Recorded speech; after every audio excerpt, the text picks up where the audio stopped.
بعضی صداها را ما و شما میشنویم اما نمیدانیم که این صدا چه میگوید. صدای چهچه پرندگان را میشنویم اما نمیدانیم این پرنده چی چهچه میکند.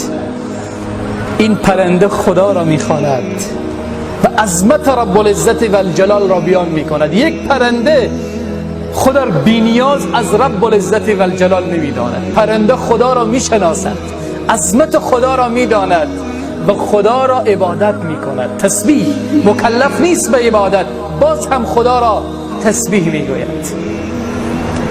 یک پرنده، عالم پرندگان چقدر عالم بزرگی است، همه تسبیح میگویند برای رب العزت و الجلال.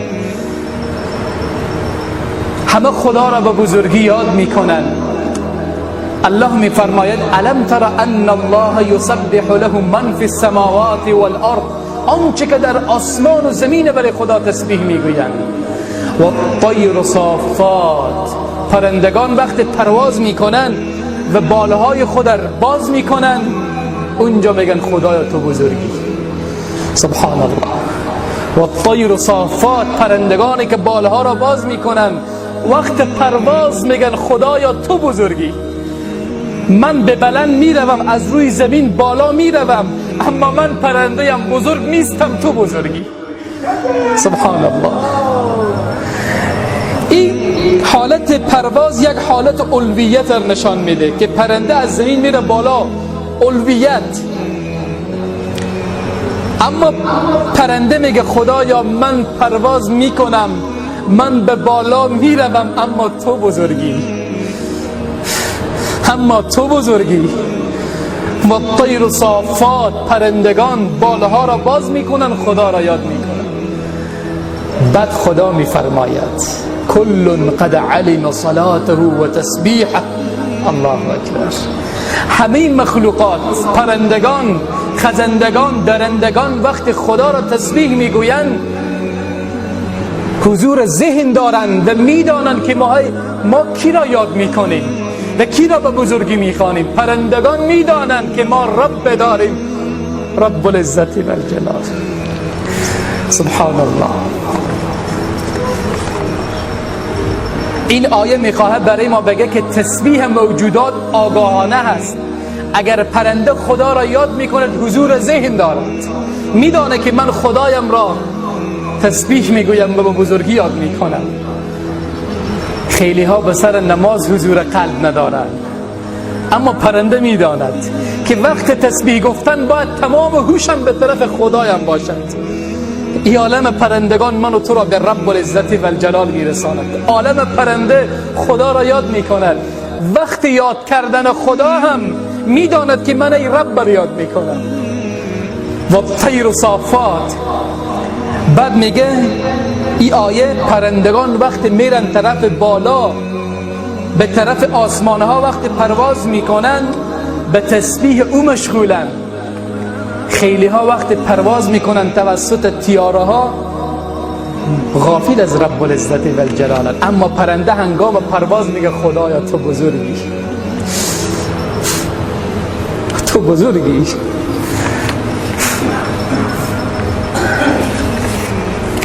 تو بزرگی رب. پرنده میداند پرندگان خدا را یاد میکنند و تسبیح و عظمت رب العزت و الجلال را یاد میکنند. سنگها و کوها ارتباط دارند با رب العزت و الجلال و عظمت و بزرگی خدا را میگویند.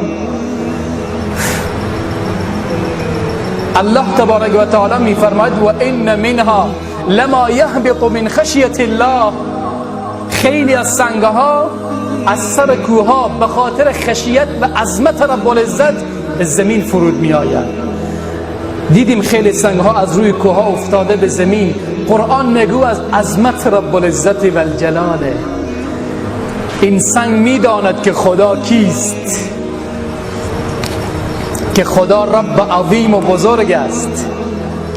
از خشیت خداوند سنگ از بالای کوه به زیر کوه می آید. بعد آیه دیگه الله رب العزت می فرماید و سخرنا مع داوود الجبال یسبحن والطیر. همراه داوود رام کردیم که کوها هم با داوود خدا را یاد بکنن. کوها تسبیح تو میگوین خدایا، زمین و آسمان تو را میخوانند تو چی بزرگی. از عظمت تو، از بزرگی تو سنگ به زمین فرود می آید، اما به خیلی دلها این عظمت تو تأثیر نمی کند ای رب. خیلی ها هنوزم غافلن، اما سنگ و این منها لما یشقق فیخرج منه الماء، خیلی سنگ ها شق میشه و از او آب بیرون میشه. خیلی دلها از سنگم سخت‌تر میشه. اینا همه خدا را یاد میکنن. ارتباط داره سنگ با رب العزت و الجلال، ارتباط داره کوها با رب العزت و الجلال. زمین و آسمان تسبیح تو را میگویند، هر کس به زبان صفت حمد تو گوید. کوه به زبانی که تو میدانی، مورچه به زبانی که تو میدانی، پرنده به زبانی که تو میدانی، همه تو را یاد میکنند و تو عظیم و بزرگی ای رب. اجماعاً صلوات بلند. رعد تسبیح خدا را میگوید. هنگامی که ابرها با همدیگر تصادف میکند، صدایی به غرش بالا میشود که او را قرآن به نام رعد یاد میکند. اصطلاح ما پای غرغوری، یک صدای وحشتناک که گاه پنجره های خانه را میلرزاند. الله میگه اون صدا صدای تسبیحی است که رب العزت و الجلال یاد میکند. سبحان الله. این وقت غرش میشه، به ناگه من و تو را میلرزاند و دلها را میلرزاند، اون عظمت خدا را یاد میکند.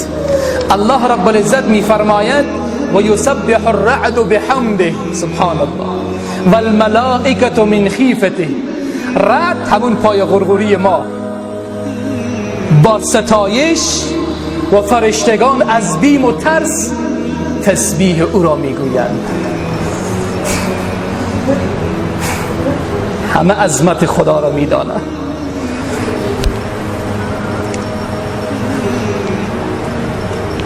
همه میدانند که چه رب عظیم و بزرگ داریم. همه با او ارتباط دارند. رعد و یسبح الرعد بحمده. رعد تسبیح خدا را میگوید و غافل از رب العزت و الجلال نیست. ملائکه تسبیح خدا و عظمت رب العزت و الجلال را بیان میکنند. الذين يحملون العرش ومن حوله يسبحون بحمد ربهم. ملائکه خدا همه، اونهایی که حاملین عرشن، اونهایی که در اطراف عرشن، عرش رب العزت و الجلال، همه به تسبیح او و به بزرگی او مشغولند. عالم ملائکه، عالم انسان، عالم جن، عالم حیوان، عالم پرندگان، عالم درندگان، عالم خزندگان، همه به همه میگن خدایا تو بزرگی. همه خدا را یاد میکنن. حدیث صحیح که ابو داود در سننش حدیث 4727 روایت میکند، پیامبر صلی الله علیه و سلم میفرمایند خداوند به من اجازه داده که برای شما بگویم یکی از ملائکه های پروردگار چنان بزرگه جسمش و جثه‌اش که میان این نرمه های گوش تا گردنش 700 سال راه است. وقتی این نرمه گوش تا گردن انسان از من و شما خیلی کمه، چند سانتی متر، اما اون ملک 700 سال مسیر راه فقط میان نرمه گوش و گردنش هست. چقدر بزرگه. او با همه عظمت سر سجده میگذاره، میگه سبحان ربی الاعلا، خدایا تو رب کریم و بزرگی. با تمام عظمتی که داره میگه تو بزرگی. من بنده تو هم، من عبدم، من بزرگ نیستم. اگر جسه هم بزرگه من بزرگ نیم، تو بزرگی، تو صفت تو عظمت ای رب العزت و الجلال.